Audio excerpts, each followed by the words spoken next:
everyone. We are doing our live stream about the Justice League movie that we went to see last night. Know we were going to do it around 5 today, but we figured let's go ahead and just do it now. And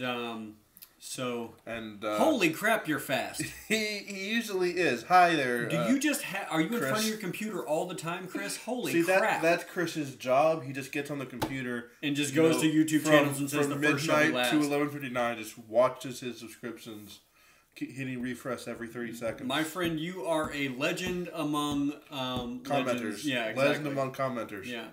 So, let's talk about our expectations going into this movie, because I know we did a theory video, and I don't feel like I'm completely... I feel like you've fallen out of frame here a little bit. And yeah, the theory video, which we'll talk about later in relation to the movie, but... Yeah, so this first part here is going to be spoiler-free. Let's talk about our expectations going into it. For me, I have not enjoyed a DC movie that came out during my lifetime ever. Didn't like Wonder Woman? Okay. Hang on. I keep forgetting that was a thing. Because it's so out of place with the other ones. You would not expect it. It's like, no, that couldn't possibly be a DC movie, right? Marvel made that for DC. It had to have been. DC was like, please, we need some help with the movies. And Marvel was like, all right, we'll spot you one. DC was like, oh, okay, thank you. You know what? To pay you back, we'll help you make a Marvel movie one day. And they were like, no. It's fine. We got it. We got this. So anyway, that out of the way. Wonder Woman was good. I haven't finished it because I had to leave the theater halfway through it. I hate that, but what I saw of it was good. That's very true. So right now we've got Justice League. I was not so sure I'd like it. When I found out that they were not going to keep their TV universe and movie universes in the same universe, that bugged me because it was a little frustrating. Marvel's doing it. I like how they were doing it, with the Netflix stuff. But as a huge fan of the Flash TV show, I was super ticked off that there wouldn't be a Grant Gustin Flash in Justice League. Oh, was I mistaken? We'll get to that in a minute. Okay, fine. So my expectations going into the Justice League movie. So Duffy and I are both real big fans of Superman. We kind of look at him a little differently, but both of us agree that he's never really been portrayed on screen as well as he should be. I think the closest person that ever got to him was Christopher Reeves, in my opinion. Well, what about Dean Cain? Big screen. Okay, big screen. Big screen. Fair enough. I think the closest person who ever got to him was definitely, goodness gracious, something in my eye, was definitely Christopher Reeves. I mean, Brandon Routh tried. But he didn't really... You know what? With better writing, Superman Returns probably could have been really good. I don't think it was the actor's fault. No. But in Man of Steel... Okay, yeah. So, expectations going into Justice League. Man of Steel and Batman v Superman. I hate them. I love Superman so much. I just want somebody to write him well. People don't like Superman as a character, not because of him being a character. It's because people don't write him well. They don't write him the way that he's supposed to be. He doesn't need this angst, this existential angst. No, Kierkegaard's son. Anyway, he doesn't need to be angsty. He doesn't need to be dark. He doesn't need to be a weird, propped up Christ character for some reason. Yeah, we get the imagery. We understand. Yeah, what? Stop. Calm down. We need to see the person who is Kal-El / Superman / Clark Kent. We need to see what that... I want to be connected with him. And at no point during the Man of Steel or Batman v Superman do I care about Superman at all. I don't care about him. He irritates me. I don't like Lois. I hate Ma Kent. I hate Pa Kent. I hate everybody in that stupid universe leading up to that. I don't care. As a matter of fact, I don't care so much that I just read the synopsis to Wonder Woman because I hated both of the Superman movies so much because I didn't trust DC with my money. Okay, so people talk a lot about Wonder Woman and how great it was, and I'm gonna go see it. I'm gonna rent it or whatever and see it, and so yeah, I'm gonna get that out of the way. But going into Justice League, I was not anticipating very much, and the only reason I was remotely excited about going to see it now Was Danny Elfman. Was when I heard that he was doing the soundtrack stuff, because I was like, okay, yeah, I'm on board just so that I can see these characters with the music that they're supposed to have. Which, to be fair, Danny Elfman did a fantastic job. Oh yeah, the soundtrack is amazing.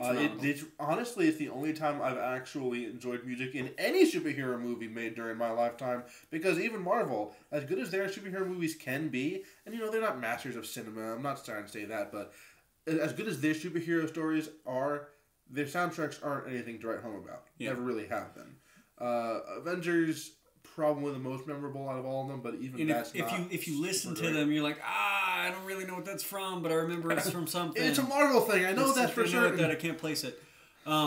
As far as one positive thing that I like about how DC does, I think that DC does superhero fights better than Marvel. That's true. Fights are better. I feel like they have a good handle on how combat operates with superpowers, and it's just it doesn't feel out of place to have. We'll talk about that later. I'm getting ahead of myself, but we talked about this in the theory video that we did. Superman should be the best man on Earth. Really, he's supposed to be likable. He's supposed to like everybody.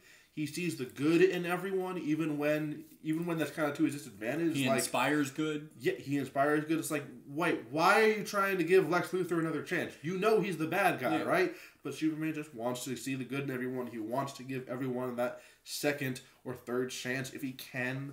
Very rarely does he get to that point of, you know what? Forget it. You don't deserve any more mercy. Yeah, and he also doesn't. He doesn't get to that point where he has to make those really terrible decisions that other characters might have to make. It's like, save this person or save this person. And the reason that he doesn't is because he's Superman. He's so powerful. And so that's part of the appeal of Superman, is that he's able to be the hero that literally no one else can be, because he's got that much power. But the amazing portion of it is he's got that much power, but he's still good. Mm-hmm. Because people learn morality by bumping up against other people and saying, I can't do whatever I want to you because eventually you're going to get mad and try to kill me. And you can't do whatever you want to me because eventually I'm going to get mad and try to kill you. Superman doesn't have that problem. He can do whatever he wants. He can literally subjugate the entire planet at any time that he likes, and nobody could ever stop him. But the fact that he's still good at that point is what makes him an interesting character. I mean, even his villains. I mean, he's got villains that literally have a heart made out of his one weakness. And yet he hasn't thrown them into outer space or into the sun. They're like Metallo, still on Earth, not being melted in the sun.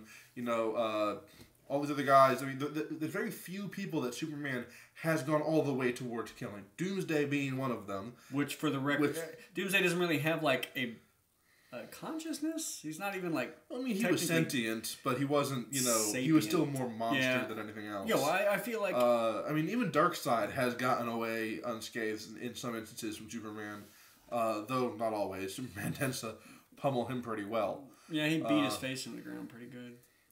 But the problem with this is that I remember when Man of Steel came out. We watched it, and I was like, he killed Zod in the end, and everyone else that saw it was like, well, I mean, you just see how he screamed afterwards? He didn't want to. He felt the pain of it. Yeah. You know what? Watch Batman v Superman. I don't think it affected him all that much. Yeah, I don't think so either. It really just made him more cynical of humanity. Yeah, because honestly, in that point of the movie, I was like, okay, here's the point where he does the thing. Because when he's got he's got the heat vision going towards the family. And I'm like, here's the thing. Here's the point where Superman shows why he's Superman. He's going to stop Zod, save this family, and he's going to do it without killing anybody. Now, no, that's not what happened. But also leading up to this point, he committed genocide on his entire the rest of his race. He killed, numerous unborn children and a whole bunch of other Kryptonians. Like, what? Yeah, you're the last son of Krypton because you killed them all.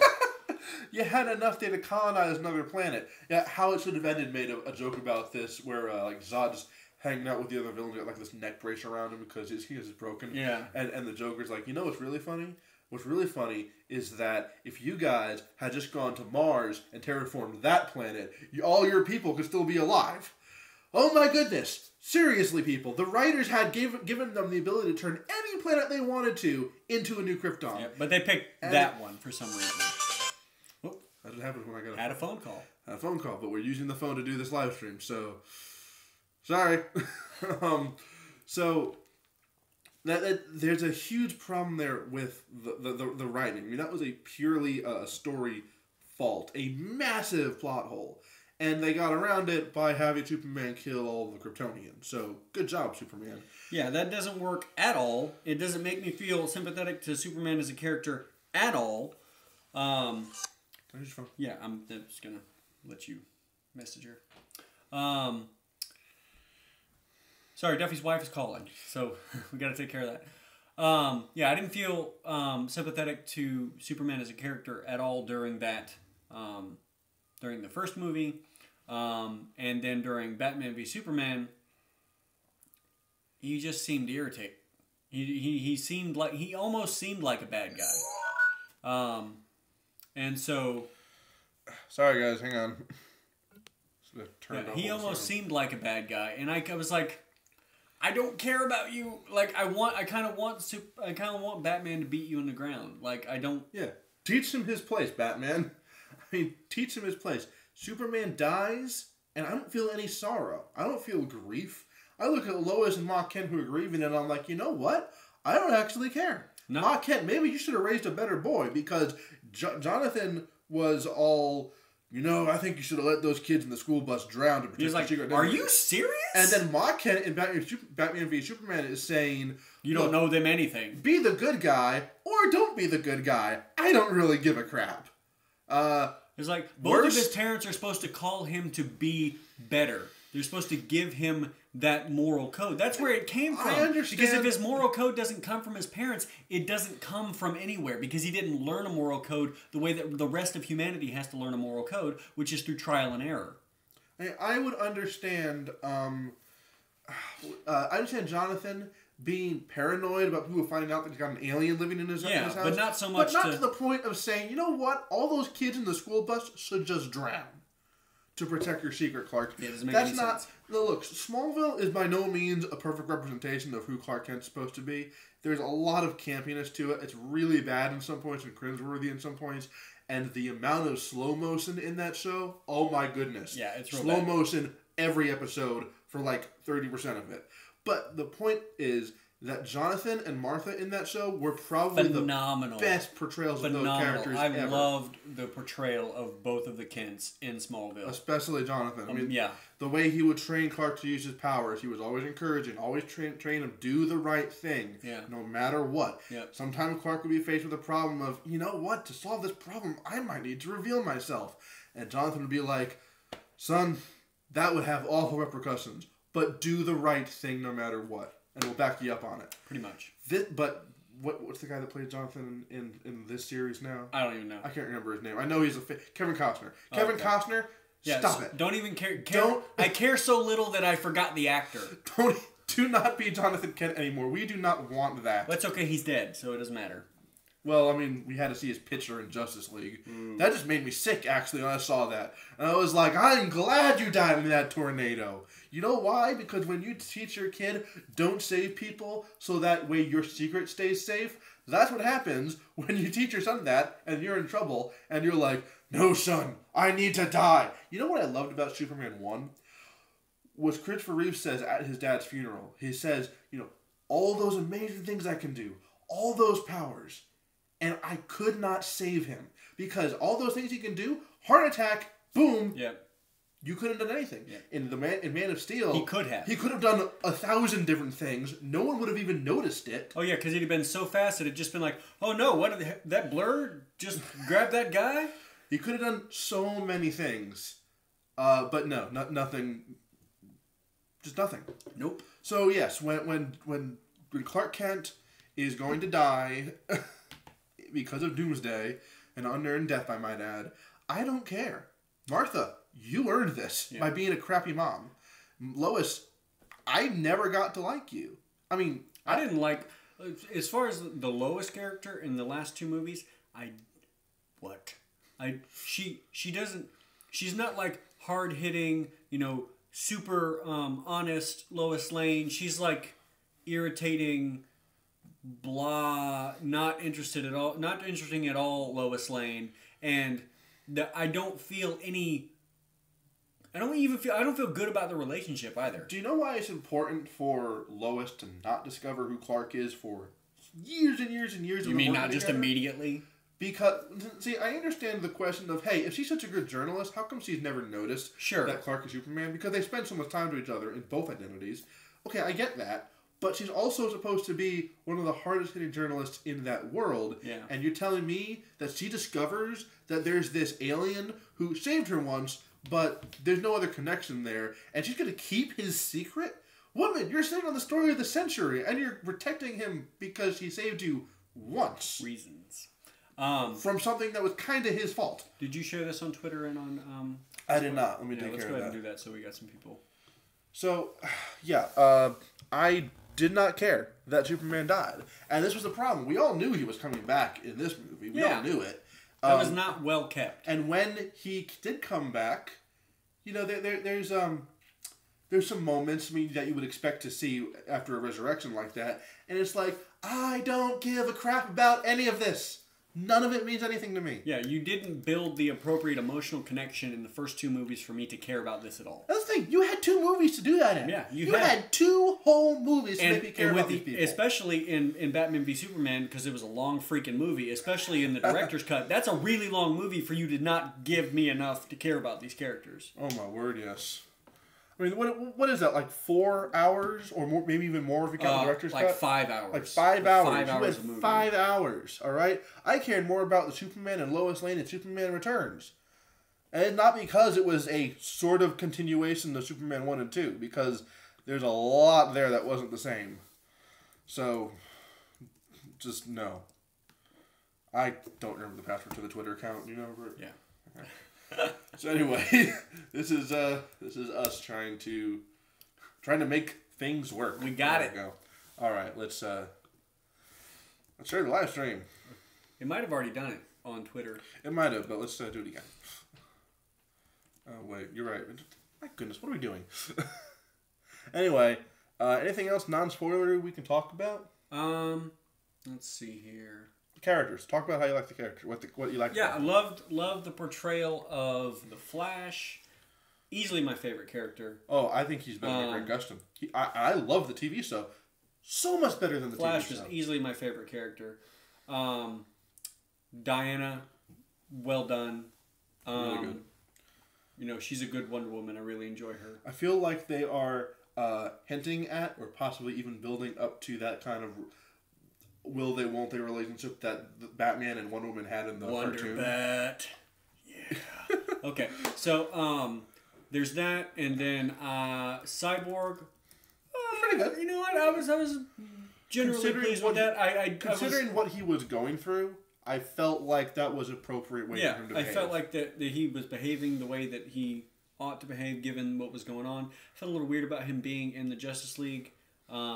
But I mean, that's what they do in comics now. It worked out. It was fine. Batman, I liked him more in this movie than I liked him in the last one.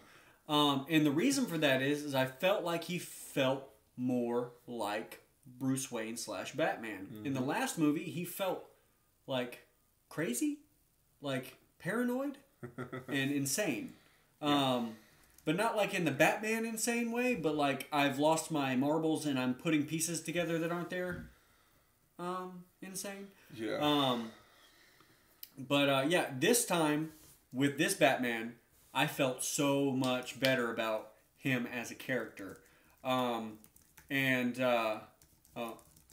far as we'll talk about the Superman stuff after the spoiler cut. But let me see here. Who am I missing? Anybody? Aquaman.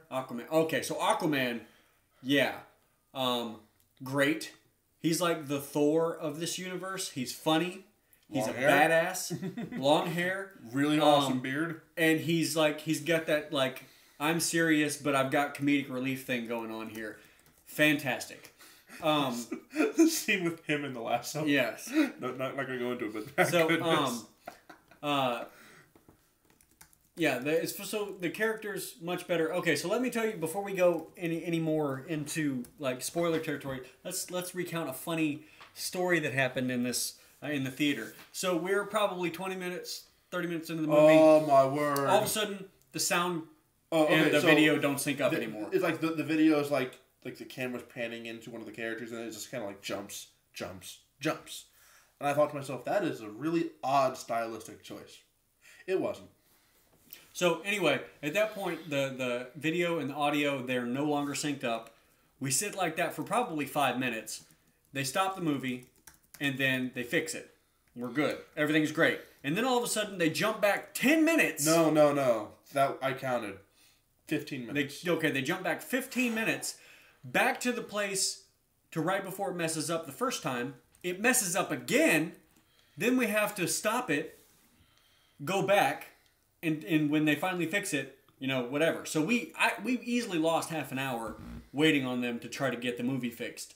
It was really irritating. I almost walked out. I was really tired of dealing with it. I don't have a lot of patience when it comes to technical errors and stuff like that. My time is valuable to me. So that was frustrating. But hopefully, if you have gone to see the movie or you're going to see the movie, y'all don't run into that, because that's an irritating thing to have to deal with. Oh my goodness, yes. Now, there's one scene that I want to talk about that I don't really feel is spoilery.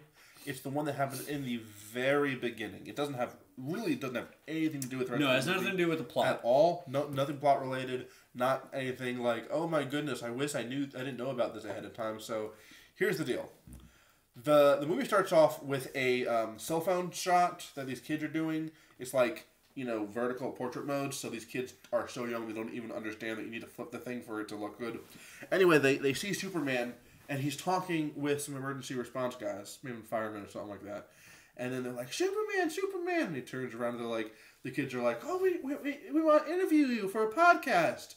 Now, the Superman I know, the Superman that Ross knows, the Superman that you probably know, would have gotten down on his knees, made eye contact, and said, all right, what do you want to talk about? And laughed with them and joked with them, given them answers to their questions, asked them some questions about themselves, and then flown off to go do whatever else he had to do.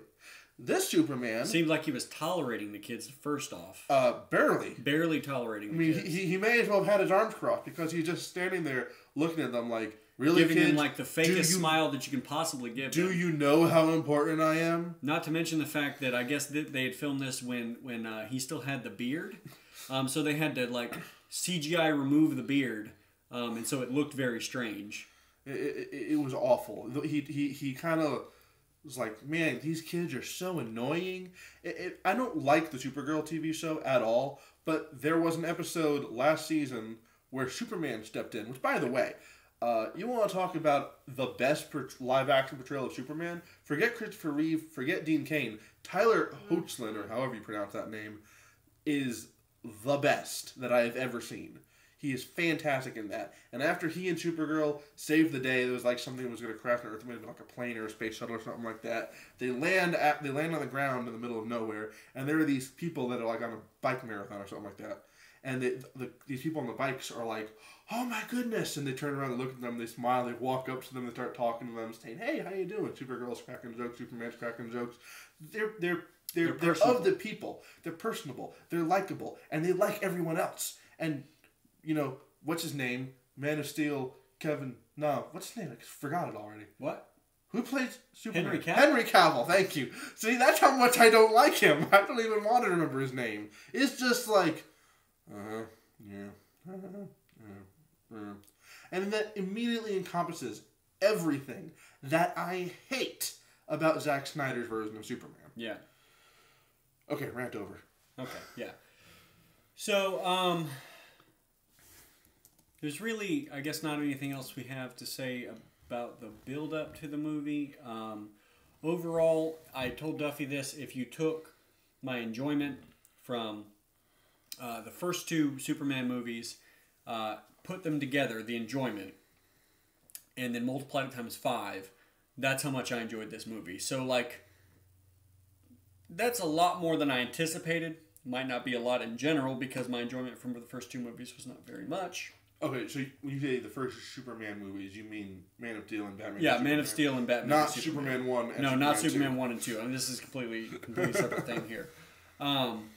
So, yeah, Yeah, I the way I put it, I grew up DC. All right, my dad had comics from DC and Marvel. He gave them both kinds to me. I always preferred DC. Same. I always liked the cartoons from DC more. But as an adult, I've been ashamed to admit that. You know, Marvel's got much better productions. DC has crappy productions. I've always been really ashamed to admit that I was always a DC boy. Yeah. Justice League kind of changed that for me. And seeing them on screen as opposed to the Avengers and seeing them do a pretty good job for what they were given. Good job.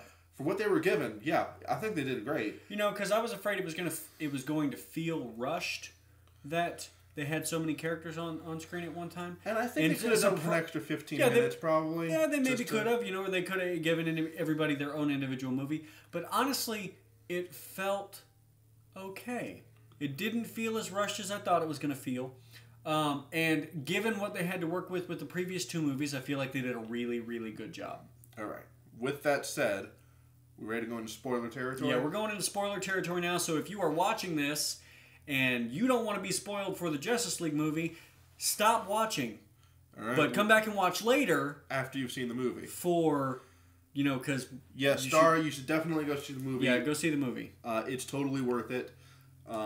And we hope that you come back and watch this later on after you've seen the movie and leave us comments about what you thought, because we know there are some people out there that have seen the movie and have been disappointed by it.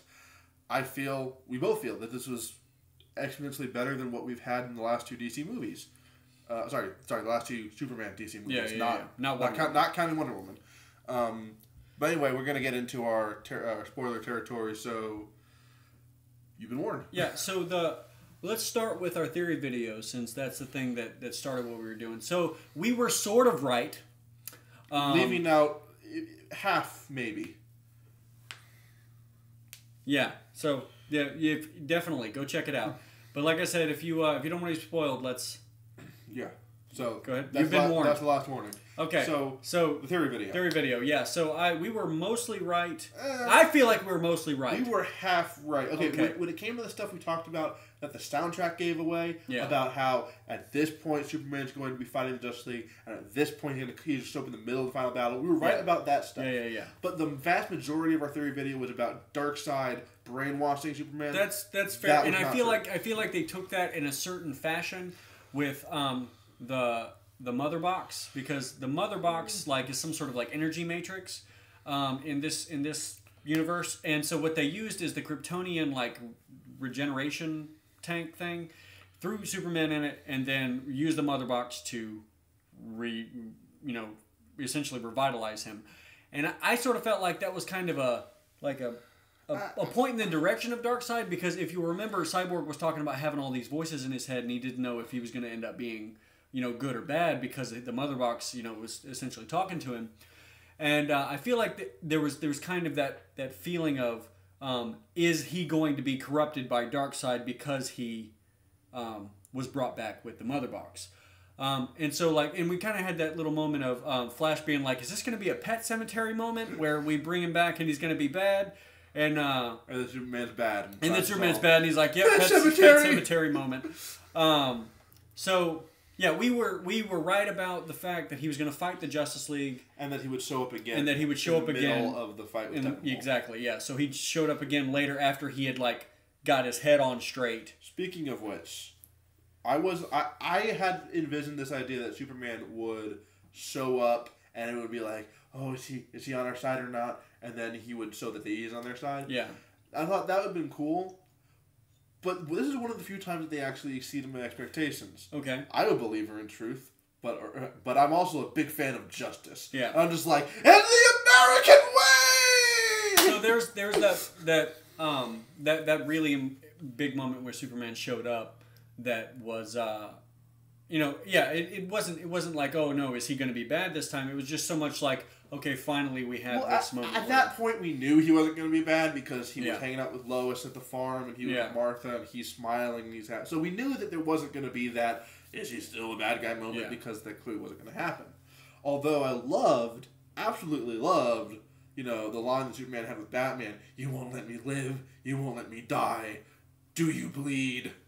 Yeah, so the fight between... This is Batman's punishment for making that movie. The fight between Superman and the Justice League was actually really good because it really showcased how much of a badass Kal is. Like, he's so freaking strong. And it's like, you really understand why they had to wait to invade the planet until he was gone. Because he's literally fighting all 5 of them by himself. And one of my favorite scenes is he's got Aquaman, Wonder Woman, and Cyborg all on him trying to do something. Flash runs around him and he's running around him, and Superman just follows him, and then you can see Flash go, "Holy crap, somebody can keep up with me." And he's losing his mind. And Superman just throws everyone off of him and goes after Flash, and Barry's just like, "No! Why are you so fast? I'm so afraid." And that was cool. I like Barry so much because he felt like me in these situations. He's no confidence. He's the fanboy. So in every situation, he's responding the way I would. Like if someone it's like a cave of some sort. A bat cave. Hops in the Batmobile. Whoa! That would be exactly what I would have been like. That was just.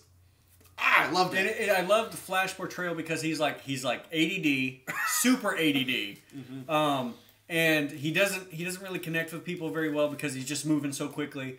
I feel like he's the heart of the team, and I feel like that's Flash for me is like the heart and soul of the DC.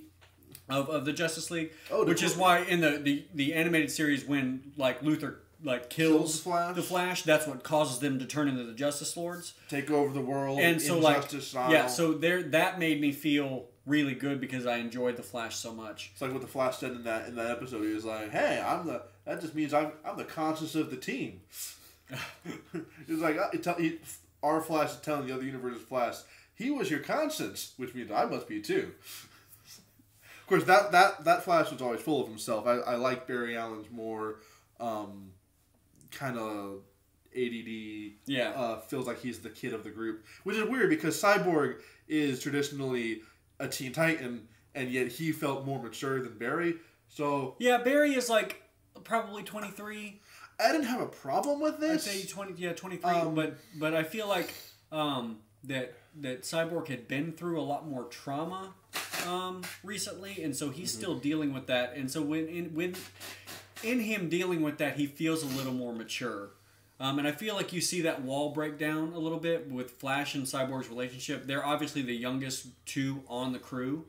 And so it's really nice to have them have the connection that they have. Barry feels like they should be able to connect. Because probably because they're the youngest. So when they're digging up Clark, they're like, Barry's like, "Hey, fist bump, where are the accidents?" And then the Cyborg's like, and then Barry goes, "Racial tension."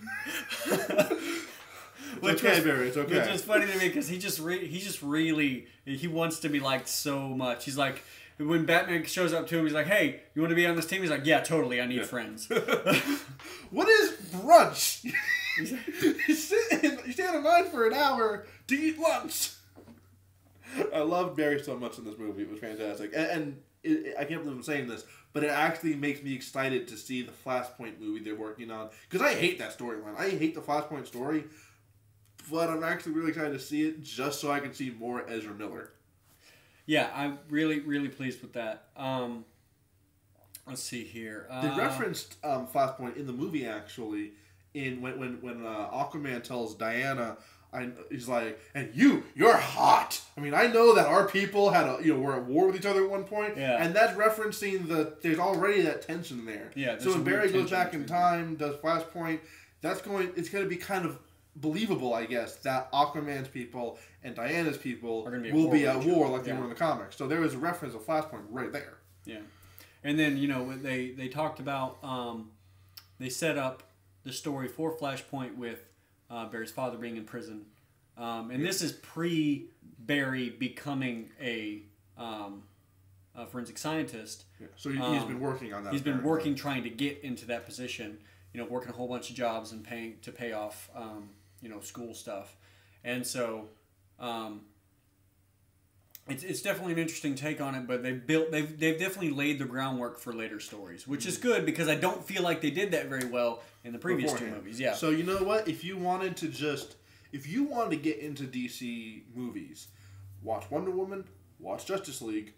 All you got to know is that Superman died before all this happened, and you don't even have to pay attention to the other movies. It's actually a pretty good jumping on point. Yeah, honestly, you could probably just not watch the Man of Steel and Batman v Superman and be fine. Yeah, because this is good stuff. Because you already know Superman's origins. There might be some things like, well, wait a second, how do they know that? Okay, just know if it doesn't make sense, like why something's there, it's because it was in another movie that you don't really want to watch. But I mean, you might, if you want to watch it, then whatever. I'm not going to stop you. Get the Cliff Notes. Get the Cliff Notes version. See, this is the thing. They gave us an extended version of Batman v Superman. What they should have done was give us a 10-minute Cliff Notes DVD. It's like, these are the things that happened during this movie. Here's a really quick recap. You know what? Probably would have done better as a YouTube video than a movie. Well, that would be an interesting series to do. Like, Too Long Didn't Watch. Yeah. Do like, hey, here's the recap. Boom. Okay, now you're ready to go see the good version. Yeah. No, you don't need to watch the other stuff. It was just that good. I think it's more than worth watching. I'm going to see it again. I was pleased with the small little Easter eggs that they have. We got to see a Green Lantern.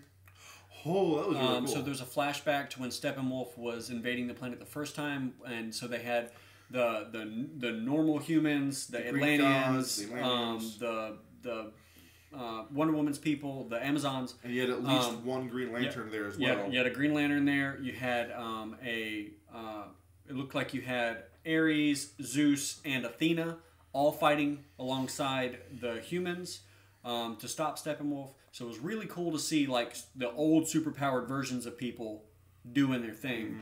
Mm-hmm. Well, you gotta wonder how all that could happen and mankind would have completely forgotten about it. Well, I don't think they did it because they wrote stories about stuff like that. All regarded as myth. Yeah. And I mean, if it's anything like our Earth, then even those myths do not include the time when everyone came together and aliens came and fought back Darkseid's.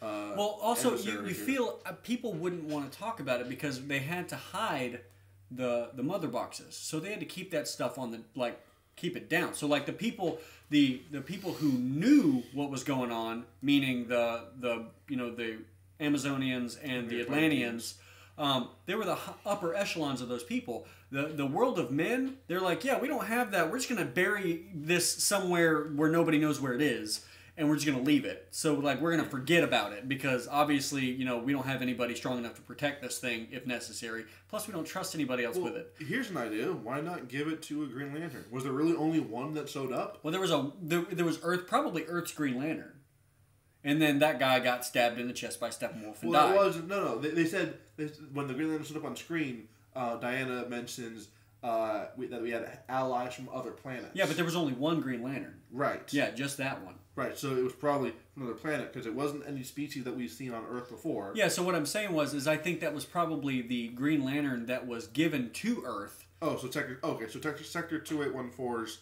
Green Lantern. Yeah. Just wasn't. Okay, I can see that. Yeah, so sense. I mean, and then he ends up. Even so, he winds up dying. Why not have wouldn't Oa be like, we might want to take one of those, at least one of those, just to keep Steppenwolf from having all three. I mean, in fact, the Guardians could have easily just put one on this planet and one on that planet and one on Oa. Sure. And now Steppenwolf can't get them. Yeah, but I mean, I feel like they're so taken out of everything. They don't interfere so much. And then after that Manhunter business, maybe we better step back a little bit here. Yeah, people don't like us. We're a little too much in people's business. Obviously, this is after the Manhunters because there is a Green Lantern, so maybe the Owens are just like, we're gonna stay out of this stuff as much as possible because you guys don't want us. I really enjoyed how strong Steppenwolf was, because it really gave this tension of this is a really bad guy because he goes and he goes to fight the Amazonians, and he goes to fight the Atlanteans, and yeah, they put up a little like a fight with the powers that they have, but he's just like ridiculous, and it's like watching the Hulk do stuff because like, oh, they're running really fast and he just like slams onto into the camera, like into the shot, and it's like, holy crap, he's demolishing people. Mm-hmm. Who played Steppenwolf? I don't know. I don't actually know. I kept thinking what. That's not. Oh, that's definitely not it. it. Hang on. Yeah, just click on. Is that not a link, really? No. Usually those kind of things are. I kept seeing him from certain angles, and I'm like, I almost want to say it looks like Liam Neeson, but I know that's not the case here. Yeah, that's not right. At all. Let's see. So Steppenwolf was played by Ciaran Hinds. Okay. Never heard of you. Sure what have you been in?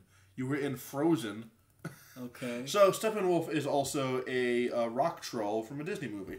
Okay, so yeah, I don't really know this actor very well, but he did a really good job. Oh yeah, he actually just voiced Steppenwolf. Apparently, that was the character was completely computer animated. He did a really good job with being the character or whatever. So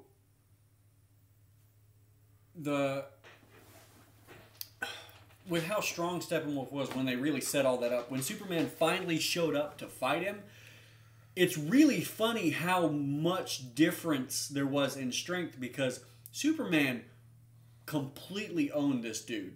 Like, Steppenwolf went to do something, Superman was like, nah. He's like, let me go save some people, let me go, take care of this other problem. And what was interesting is that Superman didn't just, like, 1v1 him and end it, because I felt like he could have killed him. I felt like he could have just been like, no. But instead, he kind of let everybody else take care of it, and then, like, he saved some people, because the people were more important, which is what I liked. Yeah. This Superman felt like Superman. Because Man of Steel, he didn't give a crap about the civilians. Buildings were toppling over. And he never really thought about it. But like he was like, oh look, there's civilians, and then he goes, he's like, you guys take care of this. I'm gonna go save these people. Batman's like the logical one here. He's like, look, you're here. You could just demolish him. You could kill him right now. Be no problem. Superman's like, yeah, but there are civilians. Barry's got it. Yeah, he won't. He won't make it in time. He won't make it in time. Now, granted, I think from a logical perspective, it'd be like, well, yeah, but he's always been faster than Clark. But then you see Clark just carrying that building full of people. It's just like, show off. Yeah. That worked better, though. Picks up a whole building and moves it with a bunch of people in it. And, like, Flash saved like 5 people. He's like, oh, yeah, this is good. This is good. And see Superman fly. So it was nice to see a Superman who was interested in the common man and saving the common man more than he was fighting the bad guy. And that's important. And I feel like this particular portrayal of Superman, even though it's technically the same character and the same actor, felt completely different. So when they killed Superman in Batman v Superman, I feel like they killed off the Superman that we hate. Because the suit's even different. Well, actually, I can correct you there. Okay. It's not technically. Movie-wise, it is different. It's vibrant. Yeah. But if you look at set photos from Man of Steel and Batman v Superman, that's the way the suit always looked. And Zack Snyder had them decolor it. Okay, yeah. So they took off the decolorization, and it's just as bright blue as it's supposed to be. Mm-hmm. It's even brighter than Christopher Reeve's suit was. It feels so good because I looked at it in like the way that he responded to the things that people were saying after he got off his crazy, I'm Pet Cemetery. I just woke up from being dead. Let me go nuts for a minute. He felt like Superman. He said things that Superman. He said funny stuff. He said, he was helping Cyborg remove the mother boxes from each other, and they both had this moment where they're like, I'm really glad to be alive, and Cyborg was like, I am too, which was good for him because he wasn't sure if he wanted to be alive anymore because of the way that he was living. So they both had that moment. Big explosion. I take it back. They're laying there. He's like, yeah. Superman says, I take it back. I want to die because it was painful or whatever, and that was nice because I wasn't this like. It was fresh and it was lighthearted and it was what Superman's supposed to feel like, and I was really enjoying, like, even though it's the same character, it didn't feel like the same character. Mm-hmm. Okay, so talking about, you have anything particular that you want to talk about? Because I could rant for a while. Oh yeah, I know, right? There's just so much going on there. I'm trying to not talk so much. I feel like I tend to hog the. No, that's fine because I know that I was just going on and on and on. Oh, but yeah, I agree with everything you said though. The lightheartedness, the comedy, the fact that this Superman made a joke. Yeah. At the end, after a huge explosion, just like having him on the ground in pain. You mean laughing, he's not frowning? Cyborg with him laughing, just like, oh my goodness, I want to die. I take it all back. Yeah. This is too much. Wonder Woman looks up and is like, children. I work with children. He's even lighthearted with Batman later. You know, he's this moment where it's like, you know, even you brought me back even though you don't like me, and then Batman's no. He's like, I know you didn't bring him back because you like me. Yeah. I don't. Not. You know, that's good stuff. It feels good. It feels like it's supposed to. Hey, Mike, you're a scholar, a gentleman. Thank you for watching. Thank you for watching. That's okay that you're the only one watching. We're just, putting it out there because honestly, we can't talk to anybody else about this movie because no one else has seen it. My wife hasn't seen it. My wife hasn't seen it. My friends haven't seen it. I want to talk to someone so bad. I woke up this morning at 7 when my daughter woke up, who's not even 2 years old yet. I go on there, I change her diaper, I sit her down, and I'm like, okay, Daddy can't talk to Mommy about this, so let me tell you about the Justice League movie. Yeah. And she was just like, yeah. Eh? So actually, yeah, I can't talk to anybody about it, so I figured I would just talk to you guys about it because I need someone to nerd out with, and so it's just me and Duffy kind of like nerding out all over the place. So when the fact that Superman was finally Superman, okay, and you get to see him and Batman finally start to develop their super bro relationship here. Yeah, that world's finest kind of feel to it. Hey, so how did you get the house back from the bank? I bought the bank. Yeah, he's the like, whole bank? Yeah, so? That was good. That was so good. I mean, that kind of reminded me of Batman Begins when Bruce decides to buy the hotel restaurant so that he can look like a playboy. Yeah. But in this case, he was doing something like that to help out a friend. Yeah. And I was like, this Bruce, they made a point to say like twice in the movie that he's been fighting crime for 20 years. And I feel like after those 20 years, losing a Robin to the Joker and everything else he's been through, I can understand why in Batman v Superman he'd be so angry and so cynical now. Well, yeah, because he's been fighting crime for 20 years, and Gotham's still terrible. So now that Superman's back and clearly on his side, I feel, and he's also got the whole Justice League now. I feel like that gives Batman this hope of, I'm not the only one trying. Yeah, there's other people trying, and now I have colleagues, justice colleagues. Sorry, that was really bad. Get out. But my house. Get out of your own house. Bad puns aside, I feel like it gave Batman hope as much as it gave us hope that the DC movie franchise could actually be good. Also, something about Batman, this portrayal of Batman did not feel overpowered. It felt like a real Batman because it's a human being in a league of other superpowered people, and you saw his limitations. Mm-hmm. You saw that without equipment, he can only do so much. And even with his equipment, he's still kind of in trouble when stuff goes down. So it was really nice to see them portray Batman in such a realistic way. It was I really enjoyed that because you really get a sense of just how amazing it is that Batman is even in doing anything at all. Mm-hmm.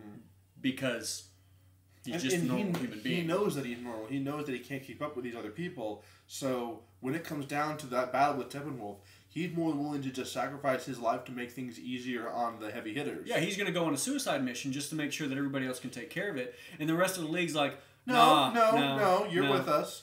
You're part of the team. We're going to save your butt, and we're all going to do this together. It gave him that feeling of, this is what Batman is. And the fact that he was willing to take on a suicide mission just proved how much faith he had in these people. Yeah. Which is so unusual for the character to put his faith in anybody. And yet, at this point, maybe it was a mixture of desperation and... Because, he knows he can't take Steppenwolf at all. Oh, no. He wouldn't be able to do it. There's no way that he could have done it in any world. Even if he used the same... Okay, so as an example, the reason that he was able to fight Superman in the last movie is a crap ton of prep time and the fact that Superman was not serious during this fight. Also, all the kryptonite. Well, which even that's that the prep wore time. off over the prep time. Well, okay, fine. That's part of the prep time. So this is a Batman who has very limited prep time. So he doesn't know anything about how to deal with the enemies that he's fighting. Although he does build some stuff that helps him be able to, do stuff like that. With the siren that calls all of the parademons to him. That was interesting because we heard that siren go off twice before the final battle. And I was like, what is that supposed to be? What is this doing? And okay, he was building something that would attract the parademons. So he's got a little bit of prep time, but you understand here that Batman without prep time is just a guy who knows how to punch people really well. Yeah, not very good against aliens. But keep in mind, the Justice League cartoon, when they first got the Justice League together and they were fighting off those alien invaders, the white shapeshifters, all right, what did Batman do? He did not do much punching the bad guys. Yeah. He, with Mark Banner's help, hid and was stealthy and collected information, and when the time came, revealed himself, saved the League, and then the League did all the heavy hitting. Yeah. So he knows his place. He knows he's not on the same level as these other people. Yeah. But he still has a way to contribute. And I feel like that puts to rest all of the Batman fanboys that are like, oh, Batman can beat anybody, blah, blah, blah, blah, blah. In reality, not so much. See you, Mike. Thanks for watching. So I feel like the portrayal of each of the characters was really solid. So we had a good, decent Superman who was lighthearted, funny, and just seemed like a good guy. We had a really serious, but also little bit tortured Batman who, connected with Diana, and we had this, kind of like will they won't they moment, and that was nice. I hope to see that developed in future. We had a Wonder Woman who is, developing as a character. She's already a good character in and of herself, so there wasn't much there that needed to be changed. Oh, Barry was that reminds me. fantastic. That reminds me. Before you go into that, because I know we can go on about Barry forever.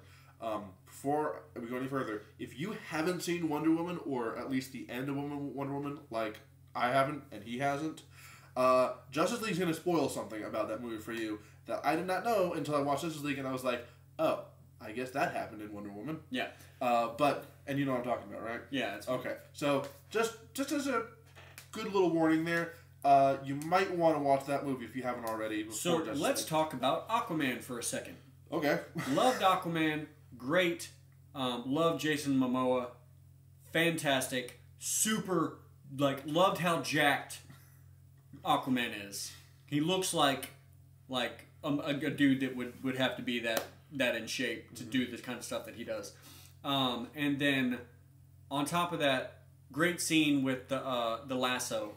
Like they're having this whole moment where they're all together and they're talking about stuff before the big battle. We're all gonna die. Yeah, it's like, yeah, I think we're all gonna die. He's like, blah blah blah. You're blah. a kid. You might be working for the enemy. You're a crazy guy. This stuff like a bat. And then he opens up and it's like, I don't want to die. He's like, I don't want to die. There's still so much stuff I want to do. And he's really opening up, and then he realizes everyone's kind of looking at him. He's sitting on the lasso. The lasso of truth, right underneath him.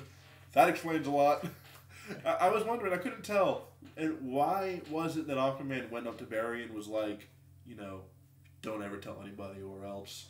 Like, why Barry specifically? I don't understand that. I don't know, because I feel like Barry's probably the one that would blab about stuff because he's the one that talks a whole bunch. What's funny is, like, Barry wasn't even paying attention. He was just like, I stopped hearing things after you said we were all going to die. Oh, no, I think that was him saying, just as a way of saying, I choose to believe that Barry wasn't paying attention because he's so ADD that he was just like imagining all the ways that he could die during the final battle. That actually makes a lot more sense. I like that explanation. I like it a lot. So ADD. It reminds me of like that part where everyone was like kind of fighting in the Batcave, and Barry just kind of like in the background, and he goes, "Is this a bad time to talk about my blood sugar?" Because like after Bruce Wayne recruits him, they come out of Barry's house. He's got like a whole pizza, just like. And that's great because like in the Flash TV show, they do touch on the fact that he needs more food, but it's not a plot point for him really at any point. Cisco made him like the energy bars that were like 8,000 calories per bar. And so that was sort of frustrating for me because I remember in the old Flash TV show back in the 90s, I loved that they had all these scenes of him just like having to eat a ridiculous amount of food. That was always funny to me. And so the fact that they kept that kind of like thing going on in the Justice League movie made me feel really feel good with the Flash, the way the character was built. Which reminds me, there was a scene that we've all seen ever since the first trailer, several times, where Barry walks into his place and Bruce Wayne's sitting there, and they have that little back and forth. But the detail of there being like a dozen TVs all tuned into different channels and stuff, it clicked with me at the movie. It was like, wait a second. Barry sits down and watches like 12 different programs at once because he's so fast. Yeah. Because that's just the pace his brain goes at. He's watching the news. He's watching Rick and Morty. He's watching everything. He's probably studying at the same time for his CSI test. Who knows what he can do because he's so freaking fast. And so we had a portrayal of a speedster in the Marvel universe with Quicksilver in two different versions. We had the Quicksilver of the Avengers and the Quicksilver in the X-Men. Neither of those was as good as a portrayal of a speedster in the Flash. In the Flash. Because with Quicksilver, it's like, oh, he's just running really quickly. There's not really an explanation. In this version, he explains that he is smart enough to understand that he has tapped into this weird space-time anomaly that he calls the Speed Force that allows him to be able to move like he does. And so it's not that he's just a really fast runner. His running economy, his form is actually terrible. When it shows him running, he has a terrible running form. It is absolutely horrendous. I could see, Batman giving him tips on how to run better, or anyone really in Justice League. But the fact is that he can just move that fast because of the Speed Force. It's not that he's a good runner. It's not that he's particularly athletic. It's just that he has a connection to the Speed Force. So I want to rank speedsters here. Right? I feel like, correct me if you tell me if you don't agree with this, but I feel like in order of speedsters from worst to best, we've got Avengers Quicksilver, X-Men Quicksilver, Grant Gustin's Flash, Ezra Miller's Flash. I feel like so bottom tier speedster that we've had, definitely Avengers Quicksilver. He was not likable. He wasn't funny. Quicksilver has, in my opinion, usually been a rather lighthearted character. He has his own little angst moments or whatever. Well, angst, but this Quicksilver barely spoke. X-Men Quicksilver, felt like the X-Men Evolution Quicksilver. Yes, definitely. Because he was younger and he was very teenager-like. I love the TV version of the Flash. They kind of had their own moment where like in Ezra Miller, where he had like a bunch of TVs going on at the same time. In this season of the Flash, like Barry was gone between the end of season 3 and the beginning of season 4. Yeah. And so he's like, after he's back to normal and he's kind of caught up with what's going on, Iris walks in on him in the living room and he's just got like the TV remote and he's no, it wasn't that. Cisco had like taken all of Barry's favorite TV shows and condensed them down from the last year into like 1 5-minute quick thing, like going really fast. And Barry just sitting there, is like, oh, I'm just catching up on TV. Oh, Jon Snow died. Oh, he's back again. Yeah. So it's cool to kind of see the representations of that kind of stuff with the speedster, but Ezra was just a lot better. Yeah, actually so much better. I'm really amazed at that. I don't know if it's because all the other people on Team Flash are kind of stealing the spotlight, because you got so many people working with him. Yeah. I feel it makes sense with Green Arrow to do that because he doesn't have powers. He needs someone at the computer to help him out, and he has traditionally had partners. Flash has only ever had one partner, and that was Kid Flash. And even that wasn't, a 24/7 thing. Yeah, I definitely like that this version of the Flash has been a loner, so much so that he's literally squatting on in an industrial park.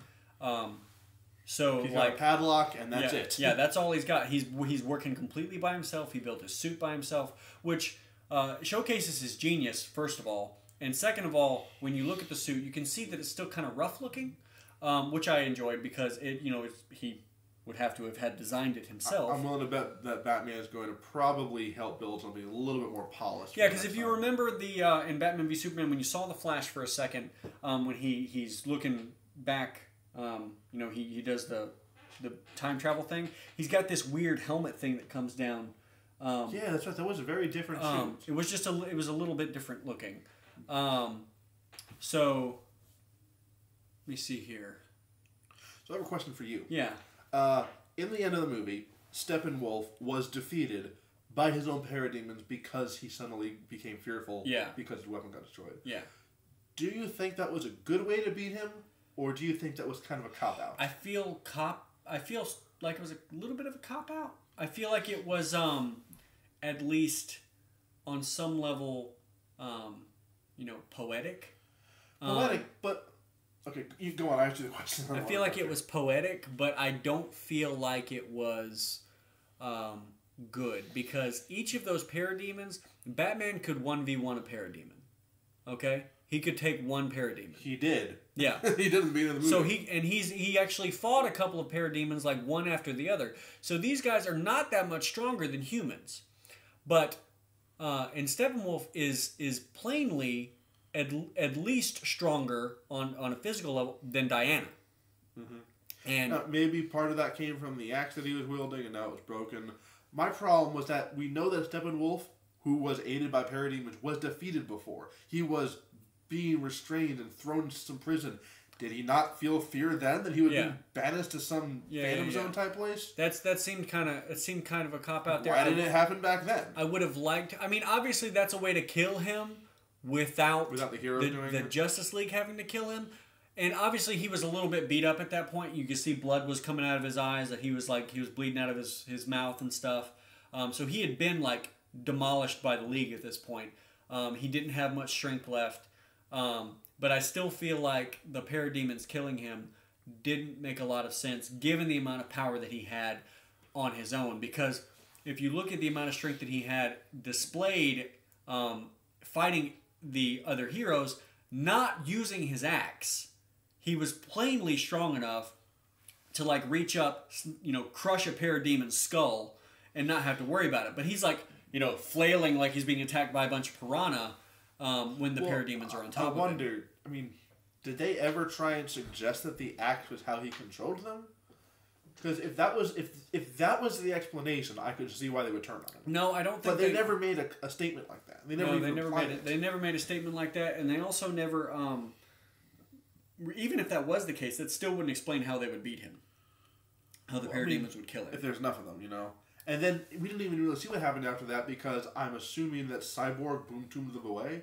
They didn't actually explain where that boom tube came from. I'm pretty sure he turned it on. Why? To get away? To get away, yeah. But they were all on top of him. If he can get away, then that's what it... But you know what? There was a crap ton of parademons, more than were boom tubed out of there. Where did the rest of those go? When I say there's a crap ton, I mean there had to be 10,000 parademons. I swear. There's a lot. I think that would have been a great place for them to have a third end credit scene where you have 2 or 3 parademons in the middle of all that new alien foliage on the ground.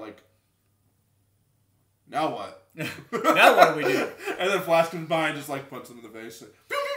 Okay, so speaking of end of credit scenes, we're gonna get into hyper spoiler territory. Okay. First end of credit scene. We are in the prison / asylum that they have. No, that wasn't the first. That was the second one. The first one. Excuse me. Was the first one was super fan service. Flash and Superman are on this dirt road. And Barry's like, "Thank you so much for doing this." And they're gonna do Superman versus the Flash race. Race is and so it's Superman's like, "Yeah, it's okay, Barry. I'm actually curious to see myself." And he's like, if Bruce said if you lose, you have to treat us to brunch. He's like, I feel real betrayed right now. He said, but if I win, I get to tell everyone. And he's like, that's fine. It had that felt really good to me. That was a good lighthearted moment. Also, something about the Flash. He's directionally challenged. Oh, I loved it. I really hope that this is East. I have no idea. Then he's like, all right, so let's go to the East Coast. He's like, well, I've never been to the East Coast. And he's like, Pacific. You've never been to the Pacific. It's that way. Oh, okay. Okay, ready. It was a great little mid-credit scene. It wasn't story related, but it was just funny. It was fan service. It was referencing a fantastic thing there that happened in the comics. And it also shows that not like the Avengers when everything happened at the end of the Avengers, they all went their separate ways. It's showing they're still together. That they're still doing stuff together. And also Batman and Wonder Woman are going to this place to essentially make the Hall of Justice. Oh, that was Batman so bought a exciting. place, and he's Big like, round table right there. 6 chairs, and she said, With room for more. Damn straight. So yeah, I was really pretty excited about that. And then, okay, so to the last end credit scene, this was pretty cool. So go to the prison/asylum. You know, they open up stuff. Yeah, they try to get everyone out for recess or lunch or whatever. Yeah, and so like, you know, they go in there and it's not Lex, it's some other guy. Some other bald guy. Some other bald guy laughing. And so then, you know, you go to this guy riding on a boat, and if anybody knows anything about comics, as soon as they show the boat, you're like, that's Deathstroke, freaking Slade, that's Slade right there. Right there. And and unlike the Slade from Arrow, which, by the way, I love Manu Bennett as Deathstroke. He is phenomenal as Slade Wilson. He's a good guy now in the show, from what I understand, and he seems to be really good. He's friends with Oliver. He's trying to help out and make amends for his past, but he's also younger. This Deathstroke takes off his mask, gray hair. This guy's been at it for a long time. This is the Deathstroke that would be from the comics too, because he's already missing the eye. He's got the white hair. It's plain to see that he's grizzled and he's experienced. He's essentially the Batman, you know, of the bad Batman. And then he gets on this boat with Lex Luthor, and he's like, "Look, I don't know why you called me here." Slade says, "I don't know why you don't waste my time." And he's like, "You know, I saw that God had returned from the dead, and you know, from the ground and back to the sky. You know, and he's got his own you know, team now, his own friends. He's like, don't you think it's time that we had a league of our own?" And I'm like, okay, cool, I'll take it. You know, we've got the. Meanwhile, at Legion of Doom had the only way that could have been more fun would be if they were meeting like a Louisiana swamp. Yeah, that. I don't need to see like, you know, the corny little headquarter building that they had there, but just that would have been an interesting place to meet just for the sake of fan service. But this was good too. I was pleased with that. I don't really know what they're planning on doing with, I guess, Phase 2 of the DC universe here. Could we just call it Phase 1 and say this is where it started? I know that they're going to have the Flashpoint movie. There is a Batman movie coming out called The Batman. Okay, and this actually ties into what we saw in the end credits because Deathstroke is the main villain for that movie. Okay, so we'll have Batman, a Batman movie. We'll probably have a second Wonder Woman movie. We are. Gal Gadot has already signed on for that. It's happening. What's cool about that is like we got to see Wonder Woman being like the ambassador of the like sort of like Themyscira, saving people and like talking to kids. That was really awesome. Yeah, they made a nice point there about how heroes had been in the shadows for so long. Wonder Woman was hiding in the shadows. Batman was. Barry and Cyborg and Aquaman. And now they're going to come out and be... And now they're public heroes. Which, by the way, first time we see Wonder Woman in the movie when she saves people at the bank, I guess it's a bank. Oh, it looks like a bank, sort of. Freaking phenomenal scene. I love how she moves. She's so freaking cool. Throws the bomb right through the roof. Oh, yeah. I love this version of Wonder Woman. So satisfying. Does this Wonder Woman fly? Because I don't ever No, she does not. She jumps. She jumps. She does not fly. That's interesting because my first real exposure to her was through the Justice League cartoon. My dad didn't have many comics of Wonder Woman, so it was from the cartoon. And she flew in that. Yeah, so this Wonder Woman plainly does not fly. Which is fine. It doesn't matter one way or the other to me. But she was really cool. The way she moved. She was fast. I don't recall her having super speed, but she seemed to have it there. No, she definitely has super speed because she moved out of the way of a bullet. She... was able to block all of the bullets shot from an automatic weapon in a straight line. That was such a cool scene right there. And then she was able to move. She moves, relative to Superman, but not obviously not at his level. Obviously not as fast as him, and definitely not as fast as Barry's going to be. I think you made a good point about how Barry doesn't know how to run. I think he clearly has the capacity to be faster than Superman, but until he learns how to route real running, he's clumsy. And because Aquaman makes a point to that, he's like, you're tripping over your own feet and mine. Aquaman says you essentially don't know how to move. It's like even though you're fast, you're still clumsy, which is really funny because I tell people all the time. It's like I ask them questions like, what if you had a superpower that was like with something terrible? It's like, what if you had super strength but you didn't have any arms? Or it's like, what if you were extremely fast but you were super clumsy? But essentially that's what this Flash was. He was super fast but also really clumsy. Traditionally, to give Barry an extra layer of depth, DC usually just says, "Oh, he's the fastest man alive, but he's always the last one to get anywhere." In this case, he's the fastest man alive, but he doesn't actually know how to move. I think that's a great. And there's that scene that they have in the trailers where they're all standing there, and then like Commissioner Gordon turns around and Flash is the only one standing there, and he's like, "Oh wow, they really disappeared." And it's because like that's rude. He's just like not paying attention most of the time, and I feel good about that because like God knows what's going on in his head. Oh man, it's a great movie, and so I mean I'm running out of stuff to talk about, which is good because I've been needing to speak about this movie to somebody, apart from a baby.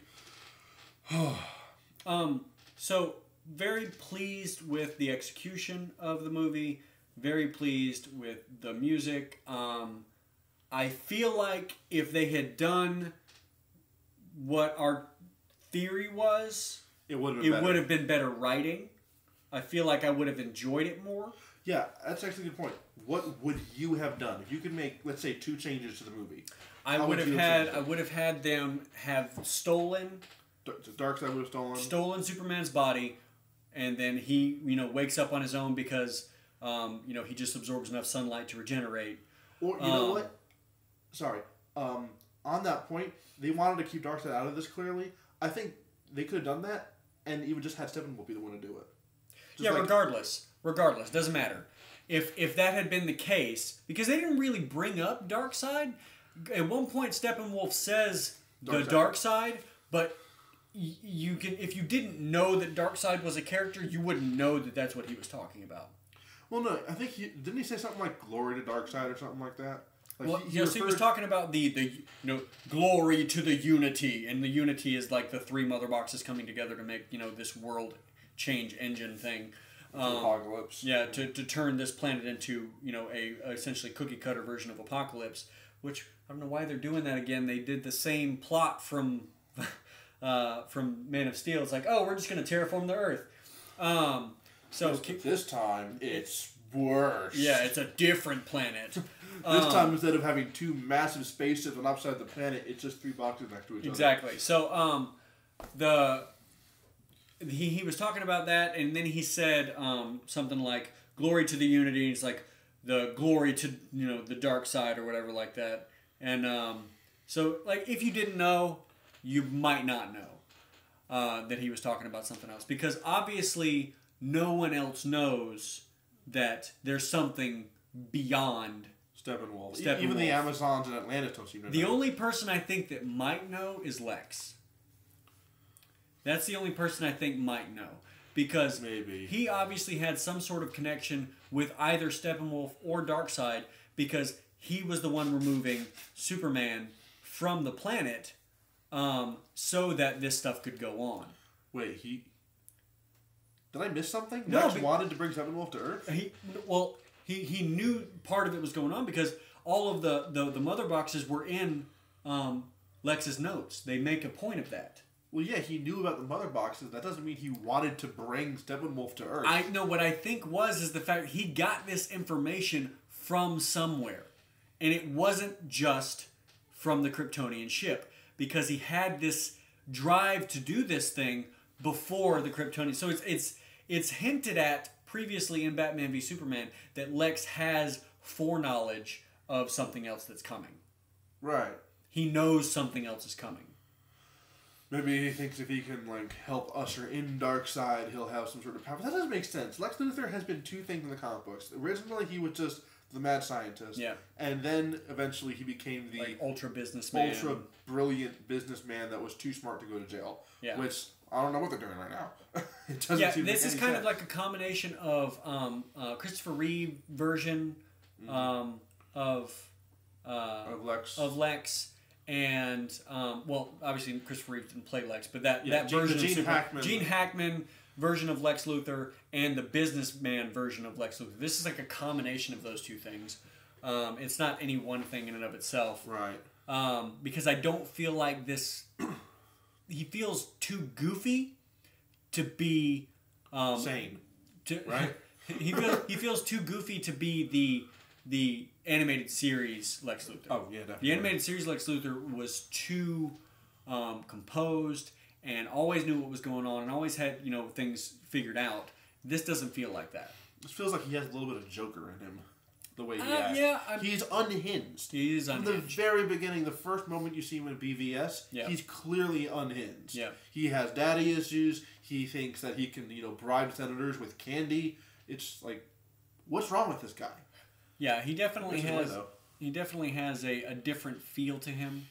I don't know that I like this portrayal of Lex. Not necessarily bad. I would prefer a more classic businessman version of him, but this is obviously still a very intelligent Lex Luthor because he's able to, do learn all of the stuff from the Kryptonian ship and make the dark side. Which, for the record, I still think there's another.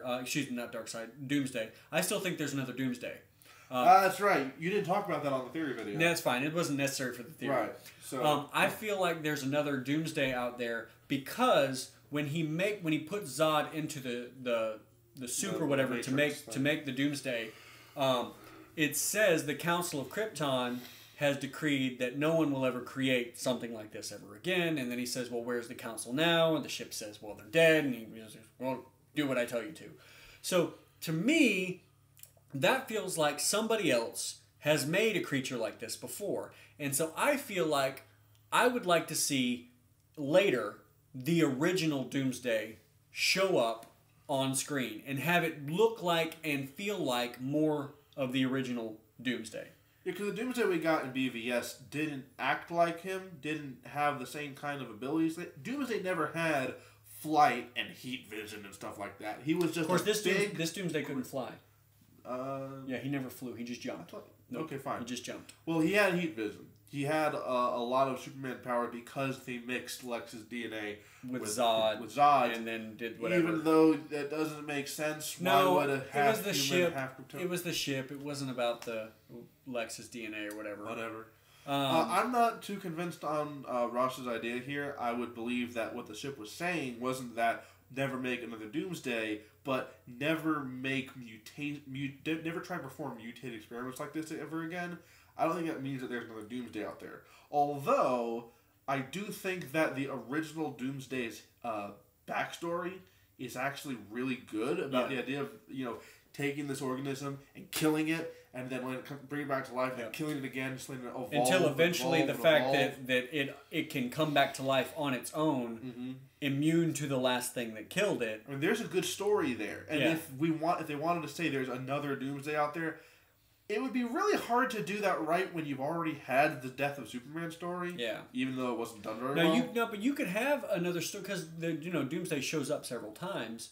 You could have an instance where he shows up, and they're able to beat him a little more easily, or he's at the very least, it's something where they've got a challenge, or he shows up and then later Darkseid shows up and then they sick Doomsday on Darkseid because Doomsday doesn't really oh, you're a good guy, you're a bad guy. He's like, oh, you're in front of me, let me beat you to death.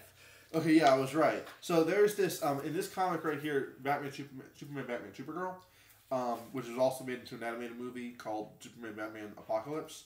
I don't think this scene exactly was done in that movie, but there were tons of Doomsdays that Darkseid sent to Themyscira to distract them while he kidnapped Supergirl. And they're obviously not as strong as the original they weren't Doomsday. as strong, but there were hundreds of these imperfect copies of Doomsday. That happened in the animated one too. They did? Okay. Yeah. I couldn't remember if they had brought Doomsday in or not. They usually make some kind of change. I couldn't recall. Yeah, that happened. But the fact that Doomsday has returned before, so that's true. So they could do it in any number of ways. It would take really good story writing though to repeat the same thing in a movie after it's already been done in the same series is usually a bad idea. Usually a very bad idea. Yeah, but I feel like if they retreading the same ground is bad. I feel like if they did it right, they could still have it be in the movie and have it be okay. Because if they had an established league and then all of a sudden, more powerful version of Doomsday crashes on the planet after being beaten by the Radiant, and then you've got a Green Lantern, you've got a Flash, you've got a Wonder Woman. What's the thing though? Doomsday was when Doomsday came in the comic books. Doomsday did not fight Superman first. He fought No. the entire Justice League And laid waste to the entire Justice League. and we're talking everyone from the third-rate heroes like Blue Beetle and Booster Gold to Wonder Woman and everyone else who was a heavy hitter. And Supergirl was literally turned into like almost like a crisp. Yeah, everyone was just being destroyed. And then Superman came and they had that standstill outside the Daily Planet. That is what the fight was like. He had to go through the Justice League, and he proved his strength by doing that. Yeah, they did a really good job in showing how strong he was through scaling. He took down all the weaker guys, took down all the stronger guys. He took down the weaker guys with one hand tied behind his back. Literally. He literally had a hand tied behind his back, and he was just demolishing everybody. And then by the time Superman showed up, he had gotten his other hand free, and he was going all out. Yeah. So no, I feel like that's definitely a thing that could happen, and there's precedence for Doomsday being used as a weapon against a bad guy. When Imperiex showed up at one point, he's like the physical manifestation of entropy in the universe, they used Doomsday to fight Imperiex. And so, like, now it didn't go well because Imperiex just kind of, like, destroyed Doomsday. But there's precedence for it. So Doomsday's been kind of like the Hulk, just not on the team. No, he's like the Hulk, except 1,000 times worse. So I mean, like, he's a reoccurring villain. It's like, it's so much so, like, you had to drop him at the end of time. It's to be able to get rid of him. At one point he evolved to the point where he had sentience, and that ended up actually making him weaker because he could feel fear.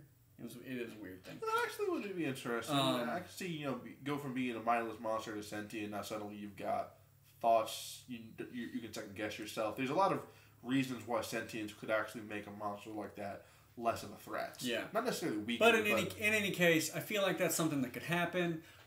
Let's talk about other things that we think will happen going forward, because I don't think that the next movie is like the next time we have the Justice League together. I don't believe that it will be versus Darkseid. I feel like it'll probably be like Legion of Doom kind of stuff. I kind of recall them already having talked about when the next one's coming out. Part 2, Justice League. Yes, that's the thing. It's called Justice League Part 2, which means it will be Darkseid most likely. Okay. But it comes out in June 2019. So that's not that far. A year and a half, really. That's not it's that really far just at a year all. and a half. So in another 18 months, we'll get to see the League come back. We'll probably have more heroes by that point, because we're supposed to get another Wonder Woman, a Batman movie. I don't know when Green Lantern Corps comes out, but they are making the Flash movie. A Green Lantern movie, the Flash movie. So that's 4 more hero movies, one of which introducing someone completely different. Who would you want to see in the next Justice League? Because I would like to see Martian Manhunter. Definitely Martian Manhunter. Like, 100% give me some John Jones. Okay. And then I think I'd like to see Hawkgirl. That would be really cool. Bring Thanagar into play here. Yeah, because multiple worlds, all realizing that Darkseid is a threat to the universe. I don't know. What? No, that's not real. No, I know it's not real. I'm just looking at it for some thoughts here. Like, what about Green Arrow? He's been doing pretty good lately in his TV show. Yeah, but I don't know that he would fit in this movie universe. Yeah, I don't know if that. That's true. I mean, you already have one non-powered hero on the team. Yeah, and I could see that being enough. Just otherwise, Green Arrow basically be retreading the same ground that Batman treads. So you probably don't want to have any unpowered heroes. So John Jones, Hawkgirl probably. We're definitely getting Green Lantern. Yeah, there needs to be Green Lantern. I wonder if we know who's playing in the opening. In the opening, where they showed like this is a DC movie. They showed all of the characters who were in this movie, but then they also showed a Green Lantern, and then they panned out, and there was everybody. Yeah. So like, there's definitely a lot of room to grow there. Green Lantern Corps doesn't come out to the year after Justice League 2, so we probably won't have a GL in Justice League. I can't see them having Darkseid be the enemy in the second Justice League. I just can't, because that's such a big enemy. And if you don't have a Green Lantern, if you don't have a Hawk, I mean, like, because literally without Superman, without Superman, I don't believe that they could have beaten Steppenwolf. So yeah, that's a good point. After Darkseid, what's left? Nothing. Like with the Avengers, Thanos gets dealt a hard blow, and then what's next? You don't have Fox, so you can't use Galactus. DC has all their properties. Excuse me, Marvel is about to. Oh, Disney's about to buy Fox. There's talks about that happening. They're talking about it. That doesn't necessarily mean it's going to happen. I would love to see it happen. You know how much money Disney has? It's happening. Okay, well, this isn't the Marvel talk. We'll talk Marvel another time. Okay, so we know that Hal Jordan and Jon Stewart are going to be in the Green Lantern Corps. I would assume that we'd also probably see Guy Gardner and Kyle Rayner. Maybe.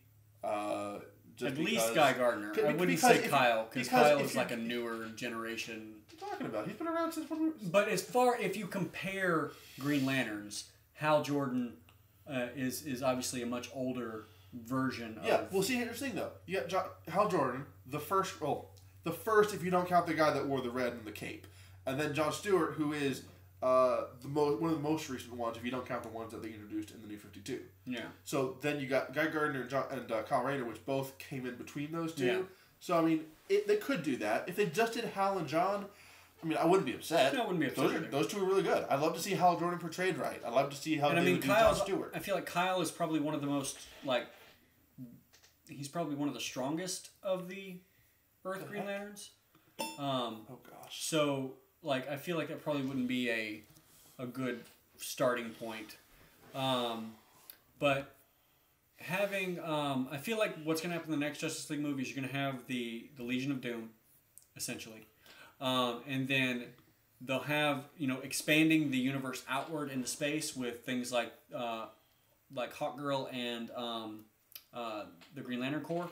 And then after that's kind of been established, you'll have this, bringing forth of Darkseid, essentially.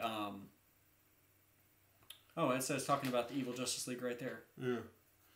So apparently, there's talks about wanting to do the Legion of Doom or the Injustice League or whatever they want to call it. But apparently the actors that are in the Justice League want that to be the sequel. That'd be good. Which I feel like is a good move because Darkseid. It's too early for Darkseid. There's nowhere to go after that. Yeah, you beat Darkseid and then there's nothing left. Because I mean, you could bring in somebody like Brainiac, but he's mainly a Superman villain. And Darkseid, while he is a Superman villain, he's also, on the level of Thanos. Yeah, he's big enough that would be he's a good Justice League villain, which is why one of Darkseid's best portrayals was in Justice League because in the cartoon. Because when it was just Darkseid versus Superman in the animated series, they were good. It was good fights. Yeah. But it also meant that neither one of them could be all that powerful. When it's Darkseid versus not just the 7 members of the Justice League, but Justice League Unlimited, when all the parademons are out there, you had all the Justice League, as well as a lot of their supervillains having to take on Darkseid. That just shows you how powerful and how much of a threat Darkseid and his armies are.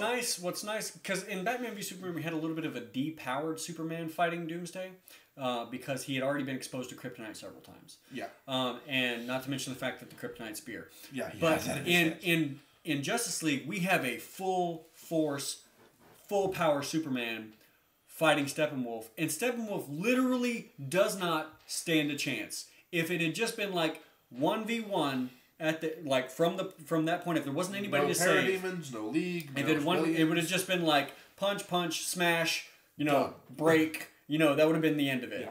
Yeah. So at no point do I feel like they've really showcased Superman's full capacity or full power, because even at the beginning, even in even in the Man of Steel, I don't feel like Superman has a good handle on his powers yet, as far as how to use them in a superhero fight. But I feel like he's got that now because he completely wrecked Steppenwolf, and when it comes to having to fight Darkseid, because Steppenwolf was able to wreck the League by himself when Superman wasn't there, there's no way in hell that the League is going to be able to do anything to Darkseid without Superman. And so there's going to have to be this moment where Superman, like in the animated series, is finally able to cut loose and, be able to go full power against somebody. and you're going to have that like world-shaking fight that everybody's been wanting out of a Superman fight. So here's my biggest concern about the future of the DC movies. Ben Affleck has said many times, he's either not sure or he just outright does not want to keep doing Batman. Okay. Which bothers me because I really like Ben Affleck as Batman. And more so, I really like him as Bruce Wayne. I feel like when we're talking about this guy who's probably in his late 40s as Batman, the way he carries himself, the way he talks, he does a good job. People, this is a good Bruce Wayne. This is a good Batman. When he entered, the dusty old mansion, to big round table, 6 chairs. He takes command. He's likable. I think he's better in some ways than you ever saw in Michael Keaton or Christian Bale. I think you've actually got some real. He's definitely the most jacked of the Batman, which is something I like because Batman's ridiculously strong. Yeah, he might be unpowered, but something like an 1,800-pound leg press can bench like 850. I mean, if this guy's going to keep up with the likes of Bane, and the Joker's not exactly physically threatening, but the fact that he keeps up with all these guys, he has to be physically fit. Yeah. So he got that going for him too. I just genuinely like Affleck's Batman.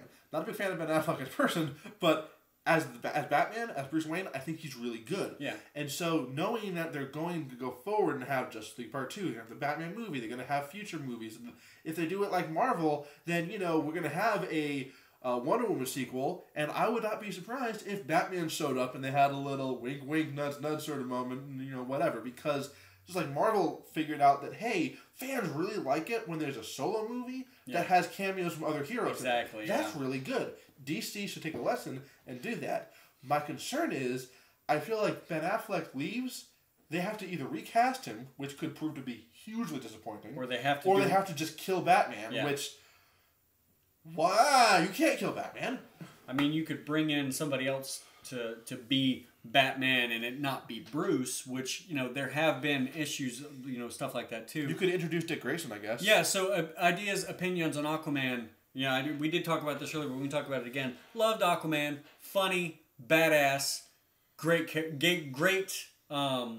portrayal of Aquaman by Jason Definitely not as lame as what you'd expect. He's not yet the king character, which is cool. We get to see like young lone wolf Aquaman, which is cool. Who has some mommy issues. Yeah, Apparently he was abandoned as a child. It doesn't seem like he's fully Atlantean. It looks like he's probably half human. It looks like his mother fell in love with an Earth, like a normal person, a normal human, and then when he was born, he was dropped on his father's doorstep. So that's why he has an actual human name in Arthur Curry. Which makes sense, yeah. Which makes sense. So I mean, they want him, like Atlantis wants him to take the throne because it's his birthright. But this is great because when he takes the throne, he's got a bridge to the rest of humanity. So at this point, that means that he's an emissary from humanity to the Atlanteans, and then an emissary from the Atlanteans to the humans. So that's really nice. I feel good about that.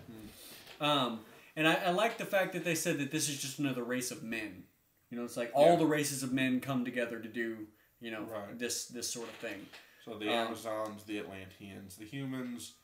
So that was nice. Basically, those who dominate the earth. Yeah, the people that dominate all came together. You didn't see monkeys out there fighting. Yeah. You didn't see Gorilla City out there fighting off Steppenwolf in the past. But yeah, it was a really good movie overall. And I cannot wait to see Flashpoint, Batman, Wonder Woman 2, Green Lantern, Justice League 2. It's going to be also talking about Aquaman.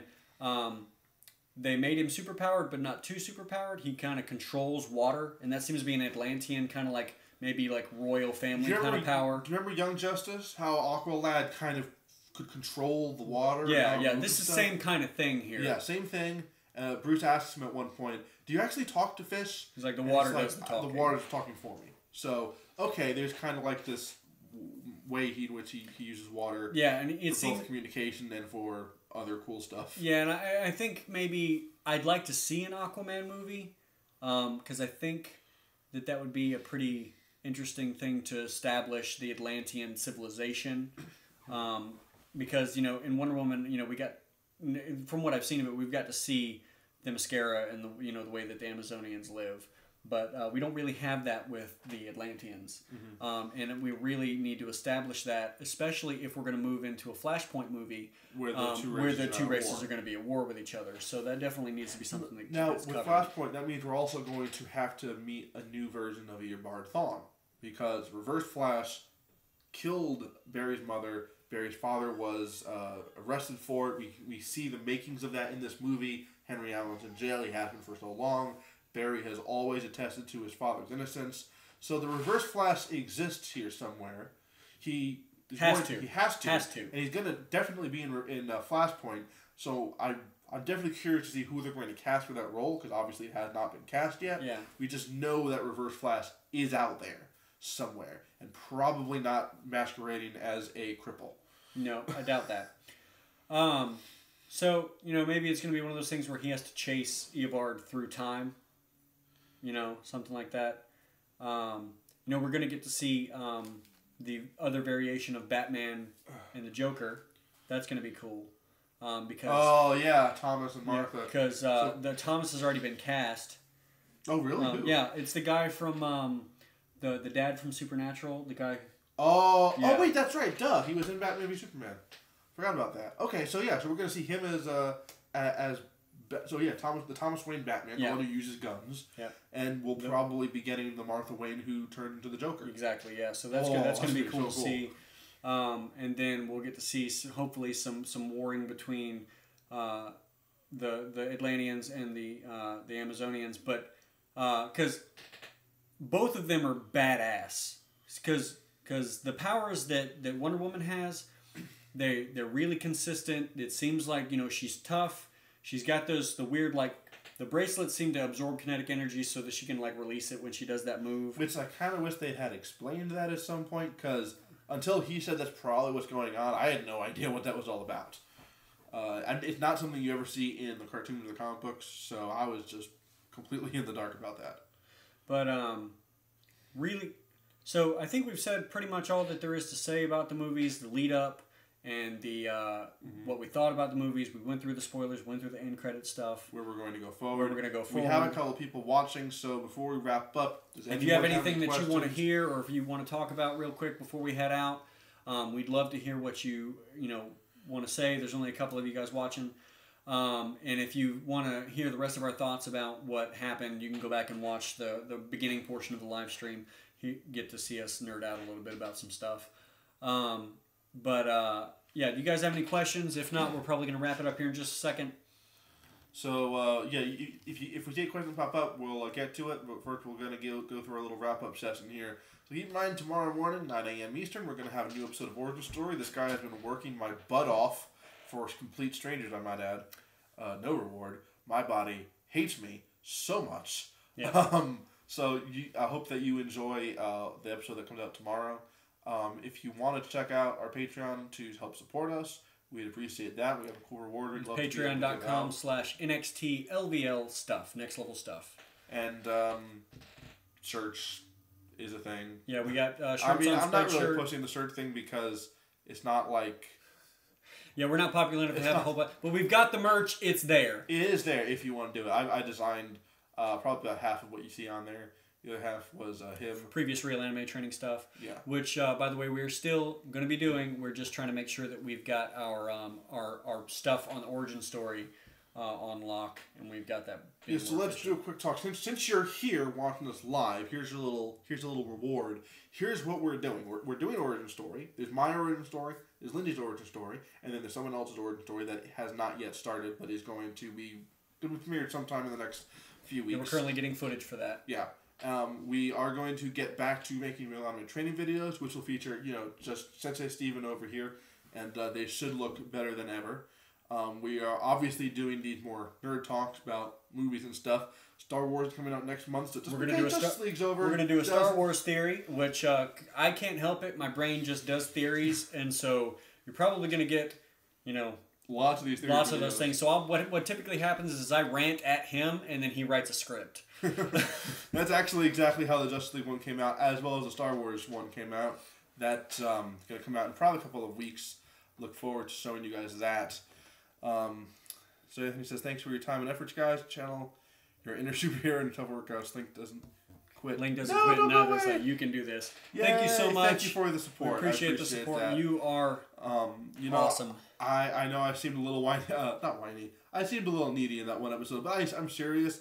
The comments we get from you guys, they are part of what drives me. Yeah. It's really inspiring. As a trainer here, anything that can motivate him is going to be great. Anytime you guys leave a comment on a video, I freak out. He loves it. So just keep leaving comments so that he feels motivated. I'm just over here like watching comments. Share stuff with your friends. Look at all the people joining us now. Oh, what the heck? We're almost at the end. Where were you? We've been doing this for like an hour and 40 minutes. All right, let's start over from the top. Another hour and a half. No, but seriously, if you guys have anything that you have any questions about the Justice League movie. Oh, they all left. You have anything that you want to know, that's fine. If not, then we're going to head out now. Thank you guys so much for watching. If you were joining us in the live stream or if you're checking us out later, we'd love to you to leave a comment with anything that you would like to talk about in the future, nerd stuff-wise. Whatever you guys want to see, we'd love to make. All right, as long as something that we're interested in, which we're interested in a lot of different things. He's huge on anime. I'm a little bit into anime. We both love superheroes. We love Star Wars. So all the sorts of nerd stuff. He's more into video game stuff than I am, but we've got stuff that we can talk about. You guys want to talk about something? I guarantee you, most likely, one of us or both of us will be able to talk about it with you guys. Yeah. Make some cool content there. So that said, just make sure you let us know what you want to see, and we will make it happen. All right, guys. Well, until next time, thanks for watching. Good luck and train hard. And Duffy's going to leave us out here with what he's got to say. Da, da, da, da, da. Okay. Sorry. See you guys. Thanks. Bye.